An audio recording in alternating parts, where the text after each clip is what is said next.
আজ বাড়িতে চিকেন রান্না হবে জন্য চিকেন আনা হয়েছিল।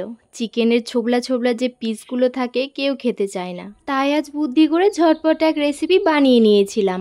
চিকেনের পিসগুলো একদম কুচিয়ে নিয়ে 2 চামচ মতো গ্রেট করে রাখা পেঁয়াজ, 1 চামচ রসুন, 1 চামচ গ্রেট করে রাখা আদা, 1 চামচ জিরে বাটা, সামান্য ধনে গুঁড়ো, লঙ্কা গুঁড়ো দিয়ে মেখে নিয়েছিলাম। কড়াইয়ে তেল দিয়ে মাখানো চিকেনগুলো ছেড়ে পরিমাণ মতো হলুদ গুঁড়ো, স্বাদ মতো নুন দিয়ে সামান্য ভেজে নিয়ে মশলার বাটি ধুয়ে সামান্য জল দিয়ে সেদ্ধ করে নিয়েছিলাম। শেষে গরম মশলার গুঁড়ো দিয়ে কষিয়ে নামিয়ে নিয়েছিলাম। এরপর কিছুটা ময়দা নিয়ে তাতে সামান্য নুন, চিনি, সাদা তেল দিয়ে ময়াম দিয়ে জল অ্যাড করে মেখে ডো বানিয়ে নিয়েছিলাম। এরপর লেচি কেটে মাঝে মাংসের পুর দিয়ে আস্ত করে বেলে নিয়ে গরম তেলে ভেজে তুলে নিয়েছিলাম। এটা খেতে এত টেস্টি হয়েছিল যে বোন বলছিল, দিদি নেক্সট টাইম চিকেন আনলে এই রেসিপিটা অবশ্যই বানাবি। আজকের এই রেসিপিটা তোমাদের কেমন লেগেছে কমেন্টে অবশ্যই জানিও। তো চলো আজকের জন্য টাটা।